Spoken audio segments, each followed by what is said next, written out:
So good morning, everyone. My name is Terry Benson, and I'm the Technical Assistance Training Coordinator for the network. And on behalf of the Housing and Community Development Network, our President CEO, Stacy Berger, and Sharon Parker, our Vice President and CEOO, we thank you for joining us today. As you know, one of the network's many goals is to provide our membership information that supports and enhances the important work that you all are doing. Today, we're providing information about the Federal Home Loan Bank of New York's 2019 Affordable Housing Program. Since 1990, the Federal Home Loan Bank of New York has set aside 10% of its private earnings to support the creation and preservation of housing for lower-income families and individuals through the Affordable Housing Program. These AHP funds are awarded through a competitive process to support projects that plan to purchase, rehabilitate, or construct affordable homes or apartments, and has supported over 1,800 projects with more than $740 million in AHP grants issued. This year's application round is now open, and that's why we're offering this workshop for you, and will close on April 12, 2019. Today we have Daniel Randall. He's the Federal Home Loan Bank of New York's AVP, Community Investment Business Development Officer, and he's going to talk to us about this year's application round. Now, as normal and some housekeeping details, during this presentation, all of our listeners are muted, but we do encourage you to type in your questions. Please take advantage of this opportunity for network members only to have a one-to-one session with Mr. Randall. And with that in mind, I'm going to turn over today's webinar to Daniel. Thank you, Daniel, and we're turning the webinar over to you. Thank you. And thank you to HCD and NJ, specifically Stacy, Sharon, Terry, and Nina. I really appreciate the opportunity to speak about the Affordable Housing Program with everybody. And as I start, I just want to make sure that everybody can see my screen. Yes, yes, we can.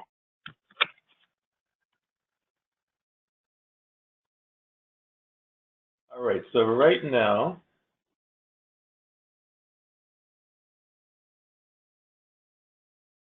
I can't see the screen. Okay. Well, you know what, Daniel? We can run the PowerPoint from our end, and you can just present. All right, sounds good. Right. We always get, sometimes there's technical glitches, but good information is coming. Oh, there it is. Okay. All right, so you guys will drive, and then I'll go through the presentation. Yes.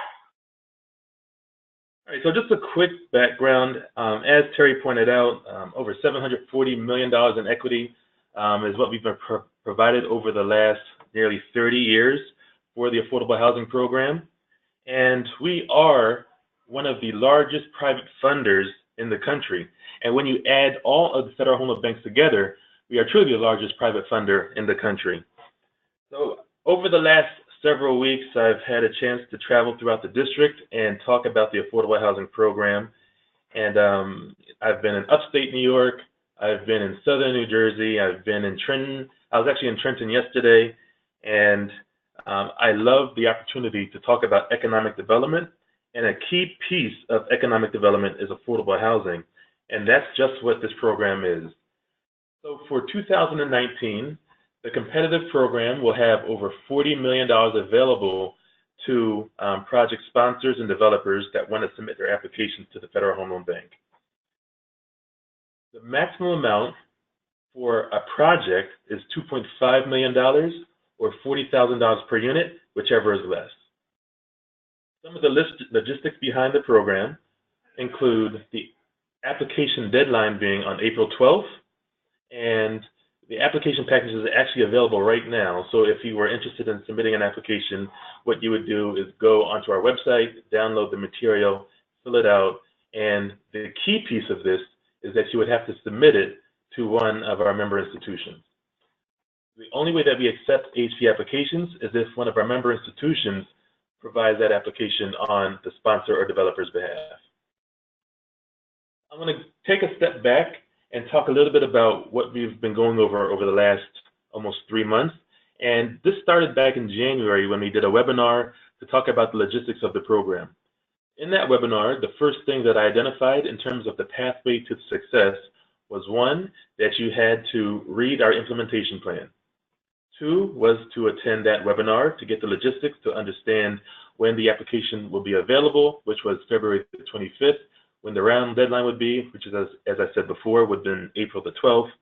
And then also when we would make the announcement, which is expected to be somewhere around the end of September or early October.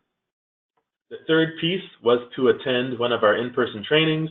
And if you couldn't attend the in-person training, to have to sit down with us and talk to us about your specific project. And that's what we're doing today. We're talking about the application process. And then the last step was, if you're going to submit an AHP application, to contact one of the AHP analysts and talk about your project specifically after you review the criteria to make sure that you understand exactly what it is that you need to provide to us in order to be competitive. So those were the pathways to success, and congratulations, you are on that pathway to having a competitive application should you choose to submit an application. All right, we can go to the next slide. To understand the Affordable Housing Program, you have to understand the AHP life cycle. There is the application process, there's progress reporting, there's initial monitoring, and there's long-term monitoring. That life cycle, that spans almost 20 years if you're a rental project, and almost 10 years if you have an owner-occupied project. So I love talking in stages and talking in phases. We talked about the 4 stages of the AHP application and the AHP life cycle, but I want to focus in today on the 3 phases of review within the application process. So we have project eligibility, we have project scoring, and we have financial review. In project eligibility, about 94% of the applications that are submitted make it past project eligibility and move into project scoring. In project scoring, about 40% of the applications that are in that phase move into financial review. And then in financial review, if you've made it that far, about 90% of the applications that are there are the ones that are successful, and they move on to getting an AHP commitment. So for the purposes of this presentation, just based on the success rates, I'm focusing in on project scoring, because that's such an important element to the application process and to ensuring that your application is going to be competitive should you choose to submit that application. An important piece here in the project scoring is 90% of the applications that are submitted, they happen to have a reduction in the score. So I'll give you a quick illustration. There, if you're familiar with the process, or if you're not, what applicants typically do is they'll pre-score their application, and in that pre-score, they may expect to have a score of, say, 90. And then when they submit the application to the Federal Home Loan Bank by way of our member institution, and it goes through the actual analysis, and they're thinking that this is a project that's going to win an award, once we make the announcement, they don't hear their name, and they contact us, and they say, that project that I submitted back in the spring, I thought it was going to be a great project. I thought it was very competitive. Why didn't I get an award? And we'll speak to them and we'll say, you know what, your project had a deviation. There was a significant drop in the number of points that you were trying to get. As a matter of fact, instead of getting the high score that you thought, there were so many different scoring categories that your final score was a lot different from what you expected. And on average, we see about a 7.5-point drop when project applications come in. And the focus of this conversation is really to help the developers and the sponsors understand what the criteria is and how to avoid having a deep drop in your pre-score versus your final score. Okay, so we can go to the next slide. So I want to provide a little recap in terms of what occurred in the 2018 round, and also a strategy about how to have a successful application. In years past, our portfolio, it was filled with tax credit projects and more tax credit projects and even more tax credit projects. And through our Affordable Housing Advisory Council, one where Stacy Berger sits on as well, the Affordable Housing Advisory Council, there are eyes and ears for the communities that we serve. We have representatives that represent different regions of our district, such as upstate New York, northern New Jersey, southern New Jersey, central New Jersey, the boroughs in the city, Puerto Rico, and the U.S. Virgin Islands. And they come and meet with leadership of the Federal Home Loan Bank, along with the board of directors, to talk about the challenges and the budding issues that are going on in their local communities. And some of the feedback that we received over the past few years was there were certain type of projects that weren't really competitive. Those being smaller projects that didn't require tax credit equity, owner-occupied projects, and projects that had a unique population that they were serving, such as supportive housing or households that were formerly homeless. So we took that information back and we looked at some of the empirical data that we collected as well, and the feedback that we gathered from the AHP, and we made some changes to our scoring criteria. And what you'll see over the course of time in this presentation is it resulted in more projects being competitive, not just the tax credit projects, which is what we've seen in years past. Okay, we can move to the next slide.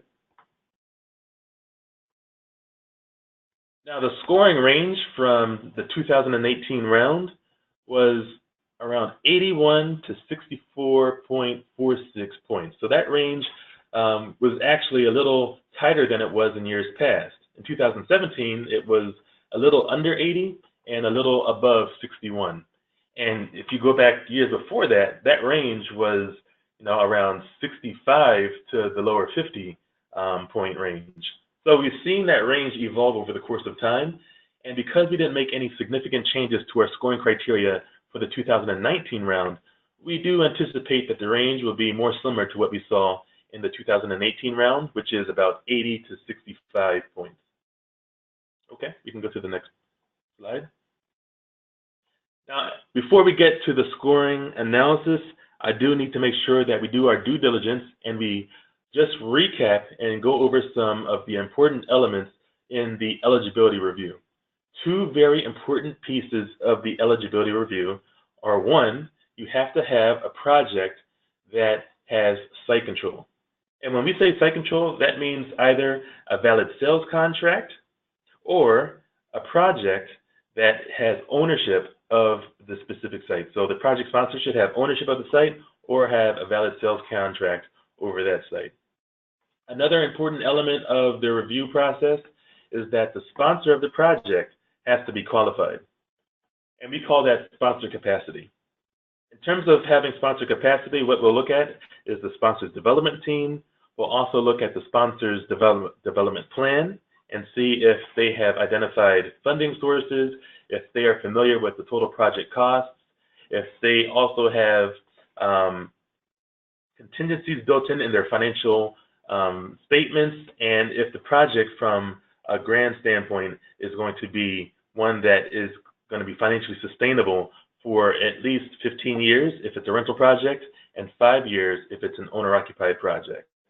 If we see that the sponsor has a good plan in place, they have a good development team in place, and we know that the project, at least based off of the financials and the projections and the financial statements, looks like it's going to be financially sustainable, then we feel more comfortable about moving forward with that project. All right, we can go to the next slide. So now we're going to focus in on the phase 2 of the review, which is the scoring analysis of the project. And we have 9 scoring categories: donated property, sponsorship, targeting, homeless housing, empowerment. We have first and second district priority, subsidy per unit, and community stability. So I'm going to focus in on those 9 scoring categories and the subcategories, and I'll give you the criteria for each of those scoring categories, and I'll also talk about some key takeaways that we've seen with regard to those scoring categories and how projects performed in those different areas from 2018. So we can go to the next slide. First is donated property. Donated property is worth 5 points. There's 2 ways to get points for donated property. 1, either the land can be donated, or 2, the land could be conveyed to the project sponsor. If the project is donated, or if the site is donated to the project sponsor, the nominal amount has to be $1,000 or less, or if it's conveyed at a price that's below fair market value, you can earn 3 points if it's conveyed at a dollar amount that's 30% or less of the fair market value, and you can get up to 5 points if it's conveyed at 10% or less of fair market value. Interesting thing here is if you were to obtain the site or the building at any dollar amount from the federal government, you can still qualify for 1 point in this scoring category. The purpose of this scoring category is to incentivize projects that were able to obtain a building or obtain site at a significant discount, and we anticipate that that discount will be passed on to the project and ultimately the households that are going to reside in that project, because the acquisition price is at such a deep discount. A couple of key things to remember in terms of what we're going to look at. One is that it has to be an arm's length transaction. So the sponsor of the project, if they were to obtain the land from an entity that they were affiliated with and be deemed that to be a non-arm's length transaction, they would not be eligible for this scoring category. If the sponsor were to obtain the site or the land from an entity that has no relationship to that sponsor, and that transaction were to occur within the last 5 years, they may be eligible for the scoring category so long as we see that it's been conveyed below fair market value as defined in our criteria, or it was truly donated at a nominal value, which we consider to be $1,000 or less. A takeaway that we had from the 2018 round in terms of donated property was there were 13 projects that received points for donated property. And there were 7 projects that didn't win an award that tried to get points in donated property. So from a strategic standpoint, from a developer, if you're looking at your portfolio and you're trying to identify whether or not this scoring category makes the most sense, or if you're trying to identify which project or impending project may be a good candidate to submit to the Federal Home Loan Bank to be competitive, you might want to look at this scoring category to see whether or not you qualify for donated property points, because it is a scoring category that not a lot of project sponsors are going for points in. Okay, we can go to the next scoring category. Sponsorship by a not-for-profit organization or government entity. The purpose of this scoring category is to ensure that nonprofit organizations that don't have the same amount of capital as a for-profit developer or a for-profit entity that's going to submit an application, they have a scoring boost relative to that for-profit entity. And that scoring boost can be up to 7 points. In order to get those 7 points, you need to do a few things. First, you have to prove that you are a 501c3. And we're going to verify that. So you submit that 501c3 letter. The Federal Home Loan Bank staff will assess that 501c3 letter and confirm that your nonprofit status is still in good standing. The other thing that you have to do is make sure that you prove to us that you have an ownership interest in that property, or you own the property. So if you see 501c3 and your 501c status is in good standing and you have ownership interest in the project, then you may be able to qualify for up to 7 points. For a tax credit project, there's a unique analysis that we do, and that is you have to have majority interest in the ownership entity for that project. And what that means is at least 51% ownership interest in that project. If you're a tax credit project and you don't have majority interest, but you have minority interest in the GP, which is the general partner, you can still get points, and that point allocation will be 3.5 points rather than 7. Now, an important takeaway for this scoring category, in years past, and specifically in 2018, of the 49 projects that won an award, 44 projects received the full 7 points in the scoring category. And even all of the applications that came in 2018, and that was well over 100 applications. So in 2018, we've received over 140 applications. 64 of the applications that did not win an award still went after the 7-point scoring category. So again, when you take a step back and you think about this strategically, if you submit an application just be aware that your competitors in this regard are also going to be going after 7 points. And if you only get 3.5 points in the scoring category, then you have to strategize on how you're going to make up those 3.5 points in another scoring category to be competitive for the 2019 round. Okay, we can go to the next scoring category.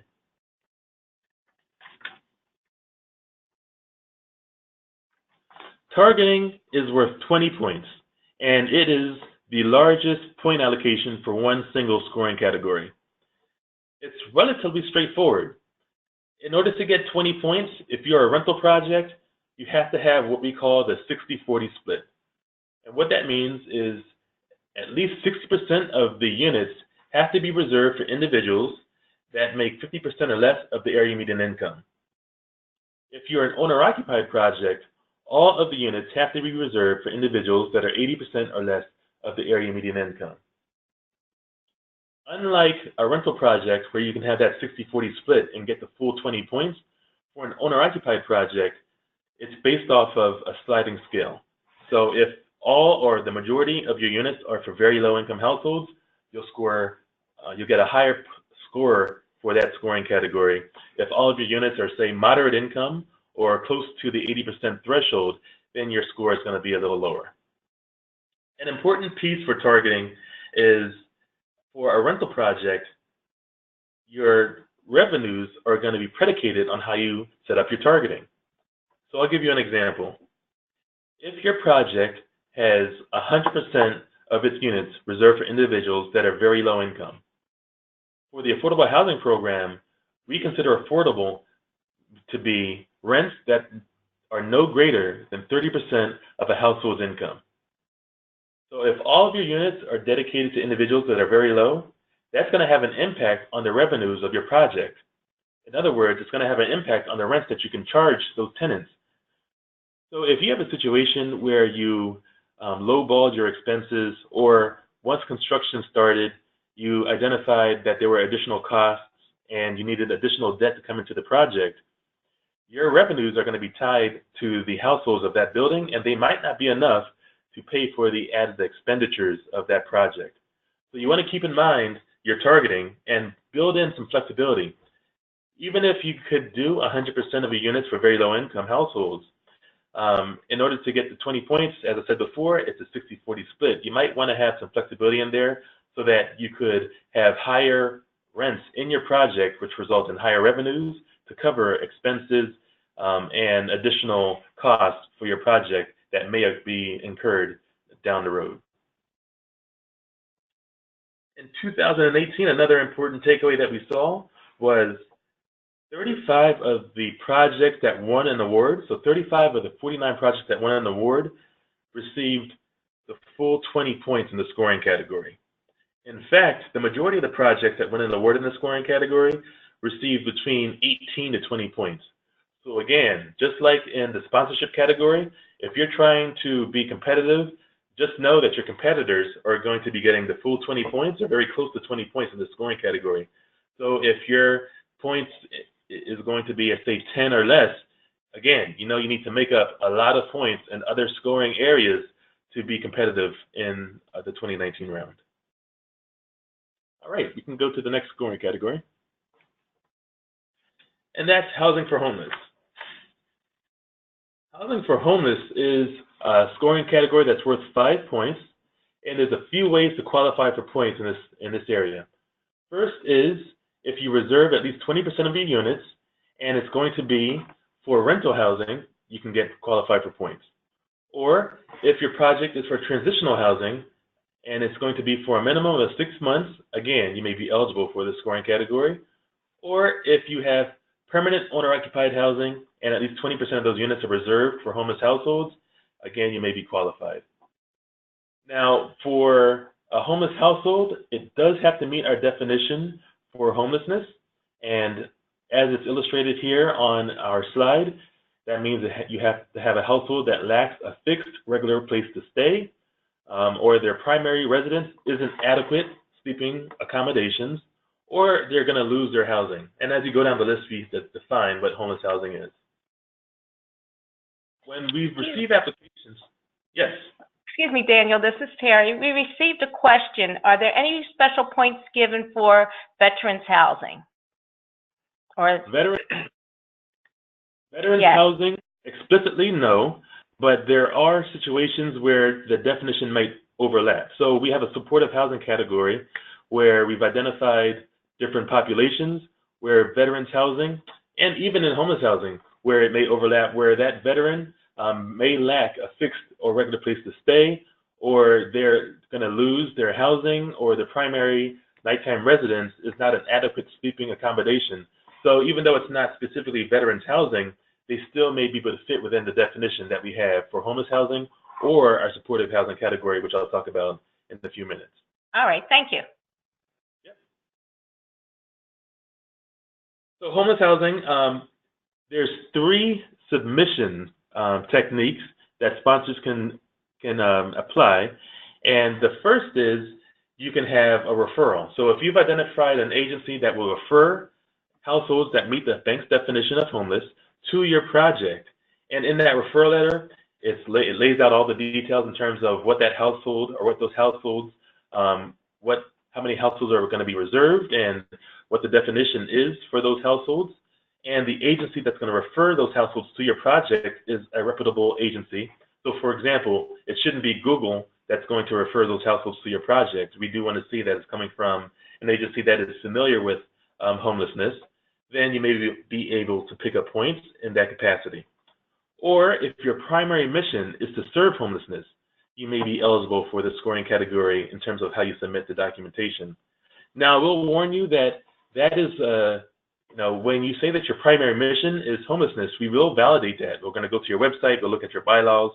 And what we've experienced in the past is that the project sponsor, their primary mission is affordable housing, and it so happens that they just have an affinity for individuals that are formerly homeless.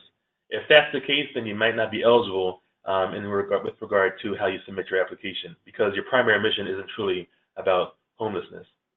The other technique, and this is one that we see that has a very high level of success, is if you've obtained a commitment from an agency for the operations or subsidies for individuals that are homeless.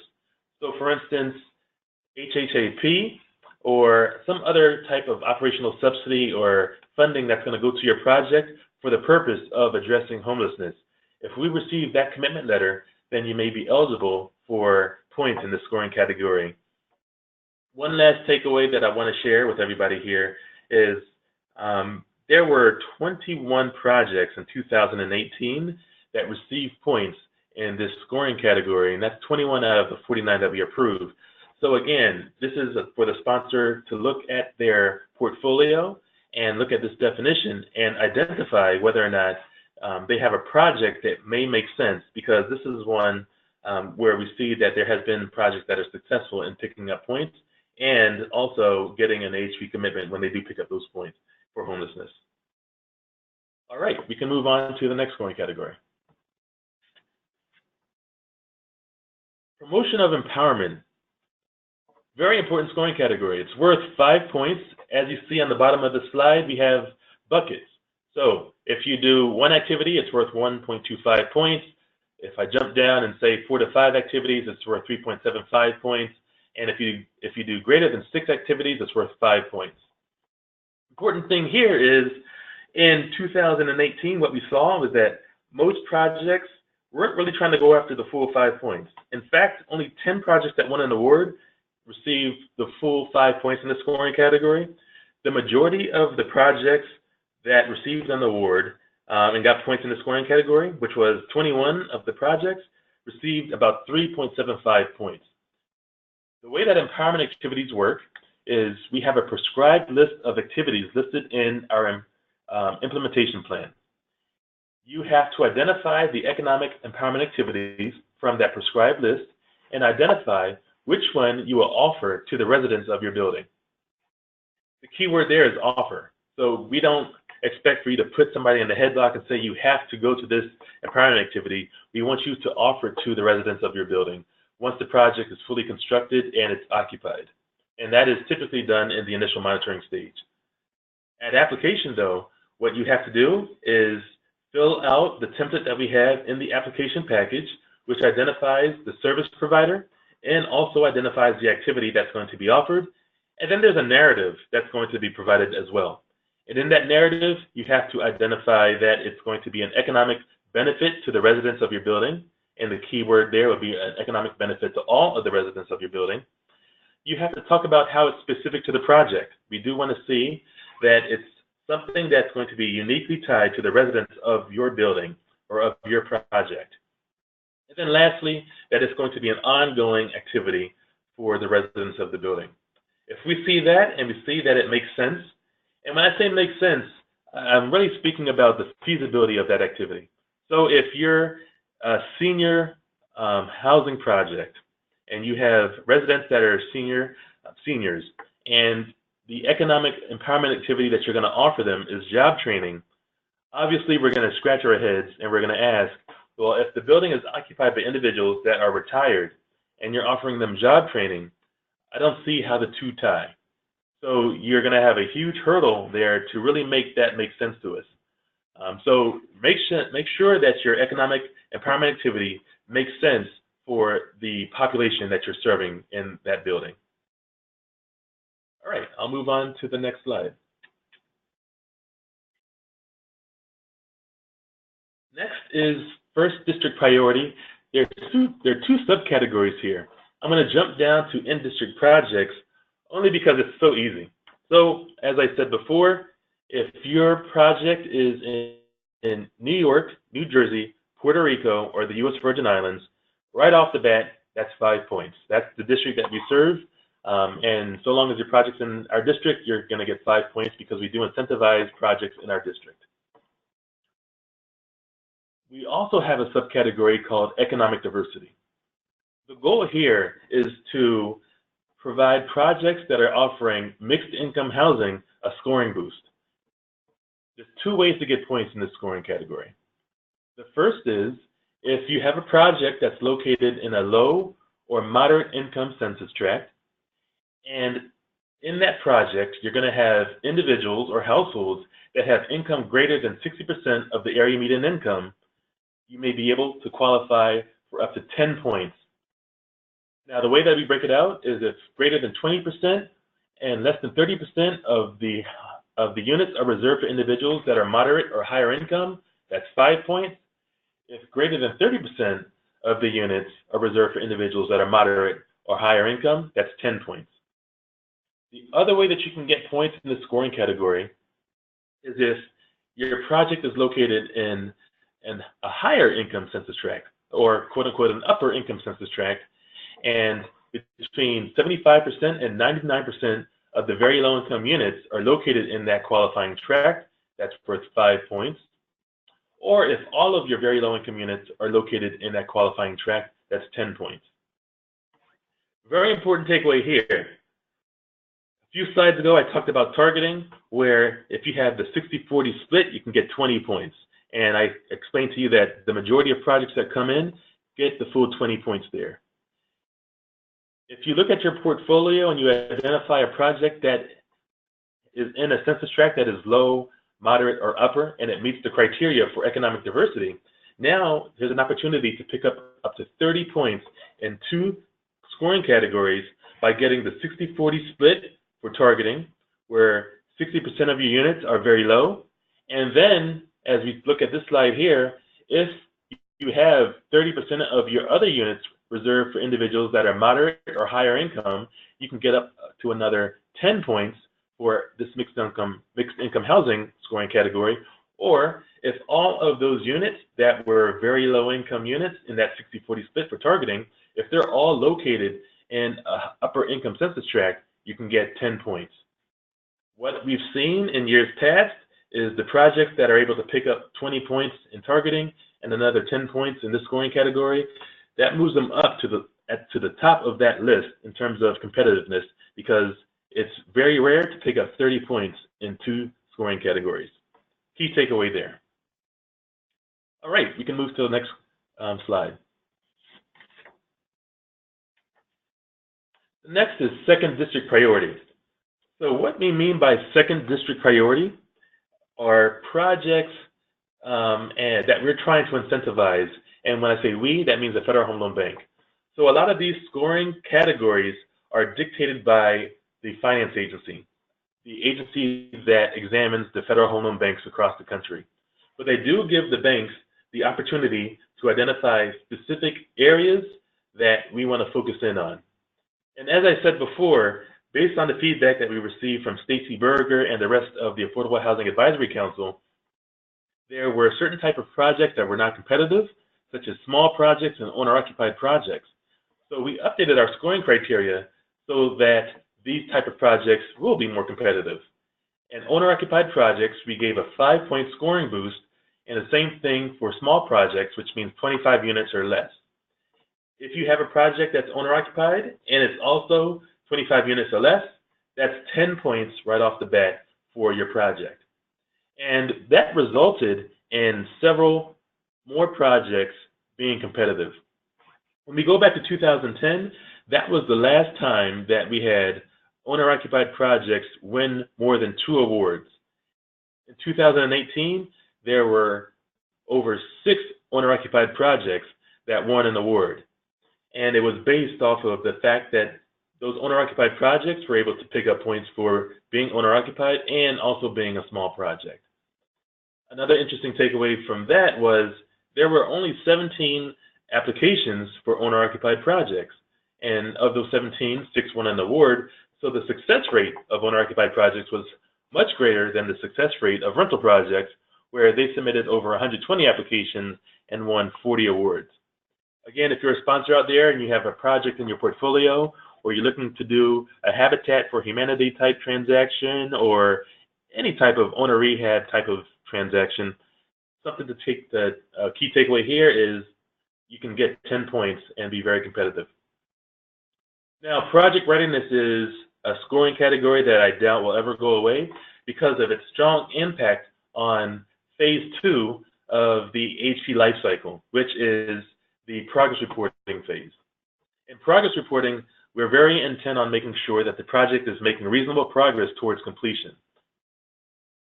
When a project has their approvals in place and when their other funding is committed, we see that there's less of a chance of that project experiencing development delays.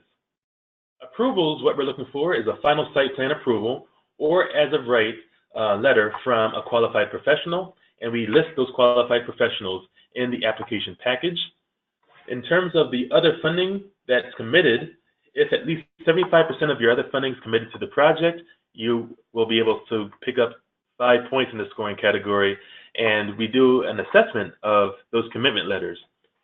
It's important to note that if your commitment letter is not truly a commitment letter, if it is a letter of intent, or if in that letter it says we intend on committing to your project, but it's still subject to credit committee review and further review, those would not qualify as a true commitment to the project. Something else to be aware of in this scoring category for funding commitments, if you intend on using the majority of the funding for the HP, which is 50% or greater, then your project would not be eligible, because this scoring category is really about leveraging the other funding sources that are available and identifying those funding sources that are committed to your project. All right, let's go to the next slide. The next subcategory in second district priority is supportive housing. For supportive housing, if at least 20% of the units are reserved for individuals that meet our definition of special needs, and we have it listed there, then you'll be able to get 5 points fixed in this scoring category. There's 2 key elements that we need to be included in the application package. The first is we have to have a social service contract, and the other is we have to have a robust social service plan. If we have the social service contract, the social service plan, and you've identified that at least 20% of the units will be reserved for individuals that meet our definition of special needs, it's a scoring category that is very beneficial for projects that are submitting their applications. Key takeaway here If you have other funding sources that are providing you with dollars, capital or operating dollars for special needs housing, even though you've picked up funds from those other funding sources, we still need to see the fully executed agreement and the social service from the social service provider and the social service plan to make sure that it qualifies for the AHP criteria that we've laid out. One other thing I want to point out here, you can pick up points in supportive housing, and you can also pick up points in the homeless housing category that we covered before, and in the empowerment activities category that I spoke about previous to this slide, so long as you can identify in each of those distinct scoring categories that you qualify for the criteria for those scoring categories. There can't be any overlap in terms of you providing documentation and thinking that it will apply to all of the other scoring categories. You have to make sure that it's distinct to economic empowerment, it is specific to homeless housing, and it's specific to supportive housing. And if you do those things, then you may be able to pick up points in the different scoring categories. In terms Daniel, of I'm sorry. We had another question that came in that dealt with your supportive housing information. Mm-hmm. The question was in regards to when they submit the application, does a fully executed agreement have to be included in that package at that time, or is that something that, if it's still in the processing phase, can be submitted prior to your complete review of their application? Yeah, it's a great question, and it's one where at the time of application, we do need to have the fully executed agreement along with the plan. Thank you. Yep. Last thing I want to talk about for supportive housing is, again, it's an opportunity to be competitive. We saw in the 2018 round that there were 26 projects of the 49 that won an award that received 5 points in this area. So there's a scoring boost, and it actually helps projects to become, gain access to an AHP commitment. All right, we can move on to the next slide. For those of us that have studied housing policy or are familiar with the history of housing policy, we know that in the 1950s and 60s, when public housing was being created, it was on the outskirts of neighborhoods, and it didn't have access to much needed and very important amenities such as grocery stores. And because it was in isolation, sometimes it was forgotten. And those public housing areas turned into blighted areas shortly thereafter. I'm from New Jersey, and the network, I'm sure a lot of the folks in the network are from New Jersey as well, and we are familiar with the court-ordered affordable housing that's going on in New Jersey right now. Sometimes, unfortunately, even though affordable housing is being created, even in 2019, there are still times where affordable housing in some neighborhoods are, from a negotiation standpoint, are put in areas that aren't the most accommodating, and we want to avoid that. So our policies are really about making sure that it's not just about providing affordable housing to individuals, but it's also about financing projects that are promoting affordable living, which means that they're in close proximity to what we call desirable sites, such as bus stops and train stations and grocery stores. Now, this on our slide there, we listed as food retailer, but it's the same thing. We're looking for quality food retailers that give households access to healthy food options. If you are within a quarter of a mile of a bus stop or a half a mile of a train station, your project may be eligible for 2.5 points. If your project is within a mile of a food retailer, then again, your project may be eligible for 2.5 points, for a total of 5 points in this scoring category.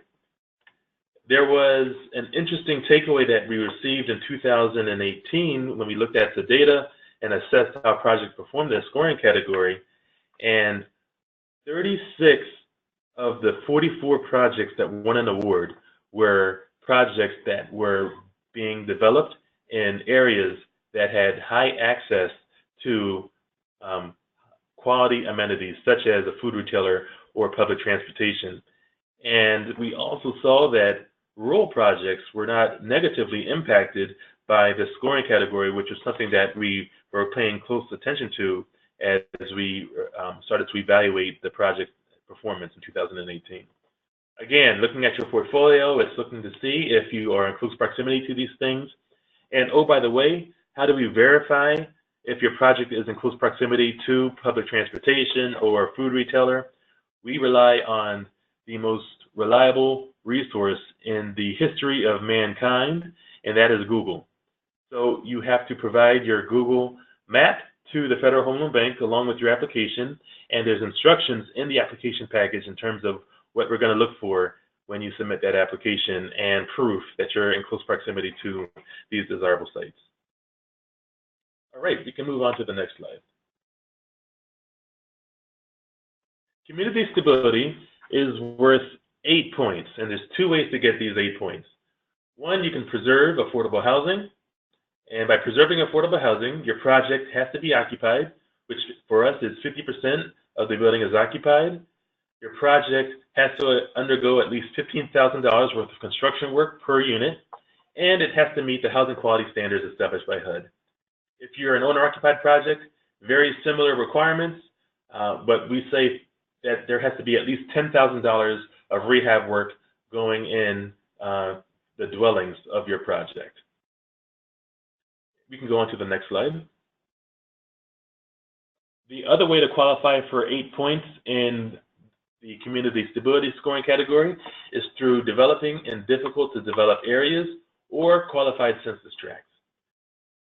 If you're creating at least 80% of the units are new units, and those are going to be developed in the DDA or qualified census tract, then you'll be able to pick up those points.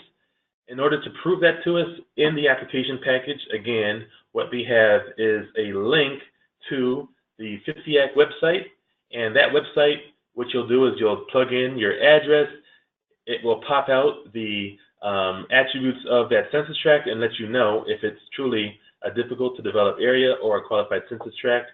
Once that has been identified, you incorporate that into your application package and submit it to the Federal Home Loan Bank, and then we will assess that to confirm that everything that's in the application is consistent, and then your project may be awarded the 8 points in that scoring category. Very interesting thing here, 44 of the projects that won an AHP award in 2018 either received points for preservation of affordable housing or DDA QCT. The path to an AHP commitment really seems to go through DDA QCT or preservation of affordable housing. As I said before, when you're looking at your portfolio of projects, look at this specific category because we saw so many projects be successful by picking up points here. Are you in a DDA QCT, or are you rehabbing a project that is occupied right now where you're putting in at least $15,000 worth of work for a rental project or $10,000 worth of work for an owner-occupied project? Very important takeaway there. All right, we can move to the next slide. And we're coming down to the end. We have about 10 minutes, so I want to talk about a very important scoring category, subsidy per unit. It's worth 10 points. The way that this works is if you ask for $40,000 per unit, you'll get 0 points in the scoring category. But if you ask for less than $9,119 for a rental project or less than $15,000 for an owner-occupied project, you'll get the full 10 points. If you ask for more than $9,119, let's say that you ask for $20,000. If you're a rental project, you'll get 6.48 points. If you're an owner-occupied project, you'll get 8 points. If you ask for $25,000 per unit, if you're a rental project, 4.86 points. If you're an owner-occupied project, 6 points. Key thing here is, unlike the other scoring categories where you're offering services to the residents or you're located in a certain area and that might make your project more competitive, this is a scoring category that you can make a few changes based off of some information that you're familiar with now. For instance, if you have a project and you're scoring and you did your pre-score and you're about 60, let's say you have 66 points. this is like a scoring category where you can say, you know what, based on the information that I received from Dan and the Federal Home Loan Bank of New York, the range is probably going to be around 80 to 65. I know there's going to be some nuance there because we don't know the type of applications that are going to come in, but I want to play it safe, and I want to make sure that I'm more in the 70-point range. So let me just make an adjustment to the subsidy per unit ask. Perhaps I defer more of my fee, but I'm going to make an adjustment to my subsidy per unit ask just to make sure that I have a little bit more breathing room in terms of what that range was from last year. And we've seen project sponsors do that, where they ask for more or less with an understanding of what the point distribution is in years past and what that range may be for this upcoming round. So it's something for you all to look at. The formula is in our implementation plan. It's a pretty simple formula, and you can plug in the dollar amount to see what the point result would be for your project and how that fits in terms of your overall pre-score of your application. All right, we can go to the next scoring category. So we've just covered the 9 scoring categories and the subcategories in the scoring review. As I said before, it's a phase of the AHP review that is very difficult. It's very competitive. You're going to go against perhaps 100+ projects, all vouching for that very, very precious equity for their projects. That doesn't have to be paid back so long as the project stays in compliance. If you understand the scoring criteria, there's a better chance that the documentation that you provide will be applicable to the criteria, and those points that you're seeking, you'll be able to receive. Now that you've made it out of the scoring review and you're one of those successful projects and you get it to the last review, it's very important that you make it past the last review, which is the financial assessment. And for a project that is seeking AHP dollars, what we do from a high level is we're looking at the capital side of the project and we're looking at your capital stack. If the capital side of the project can demonstrate that there's a funding gap, so between the acquisition, soft cost, the hard cost, and any sort of capitalized reserves that are required, when we look at the total project cost and we look at the capital stack, if there is a difference of, say, $1 million, that's the funding gap that the AHP can plug. On the operating side of your project, we're going to verify that the rents are affordable to the residents of your building. That goes back to the discussion we had about targeting. We'll also make sure that your project is, the revenues of the project can cover all of the expenses and also the debt service of the project. And if it can, then we'll make sure that there's not too much cash in the project and not too little. We make investments in these projects, so we have to verify that it's going to be an operationally sustainable project for the duration of the retention period and also as we go through the AHP life cycle. So very important things that we look for. So the last slide of this deck is, what does a winning AHP project look like? To recap everything that we've discussed over the past hour, you know, the pathway to a successful project was reading through the implementation plan, participating in the webinar and trainings that we've offered, which you've done today.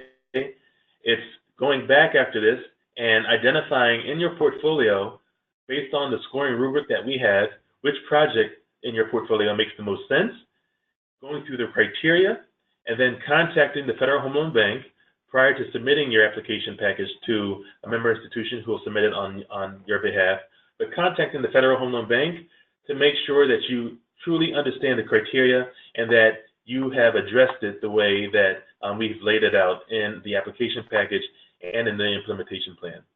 The other is to keep in mind the scoring range that we had from 2018, and that scoring range will probably be somewhere around what we saw in 2018 because we didn't make scoring changes. If your project is in that range, then you are probably in a good area. Obviously, we can't predict the future. We don't know what that range is going to look like for 2019, but you're probably in a good space. And then the last thing that I want you to focus in on as you're looking at your project is some of the takeaways that we've had in the scoring review. Targeting and sponsorship, we know that the majority of the projects are going to get 7 points for sponsorship. The majority of the projects are going to get 20 points in targeting. So you're not going to separate yourself from the pack in those scoring categories. but there are scoring categories that you could separate yourself from the pack, and that is in economic diversity. Perhaps you can pick up another 10 points if you're providing mixed income housing.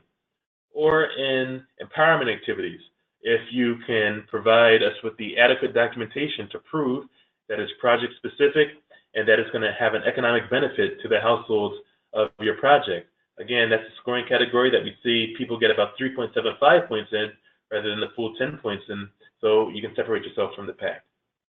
And then we talked about in community stability, where projects, 44 out of the 49 projects received a full 8 points, either through preservation of affordable housing or through creation of new housing and DDAs or QCTs. Look at your portfolio and identify which project may be eligible there, because you have to get points in that scoring category, it looks like, in order to be competitive. So with that, I have 4 minutes left.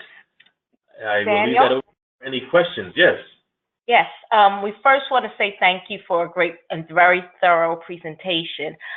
If any of our listeners have questions and want to do some follow-up, should they be contacting you, or is there someone else in their local area they should speak with?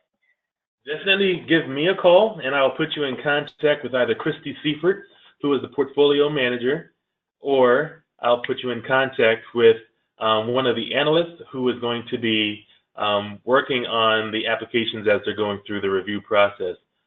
So I'll give everybody my contact information right now. Okay. First off, my phone number is 212-441-6876, and my email address is Daniel, D-A-N-I-E-L, .Randall, R-A-N-D-A-L-L, at FHLBNY.com. And I would recommend that, because I'm on the road continuing to do the quote-unquote road shows and doing different presentations in different areas of the district, to also CC the AHP mailbox, which is right there on the screen. Great. And Daniel, we had one other question in reference to the Home Buyers Dream Program. Could you touch on that just a little bit? Yeah, so the Home Buyer Dream Program is the set aside to the Affordable Housing Program. It is a first-time home buyer program that we introduced this year, and it's going to go into effect. We're going to have the first round of it in July of 2019.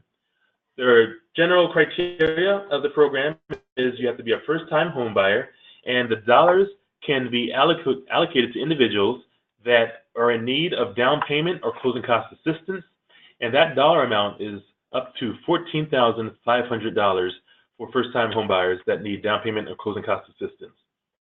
If a member bank identifies a home buyer that needs down payment or closing cost assistance, and for the program, they can submit an application to the Federal Home Loan Bank, but they have to go through a process.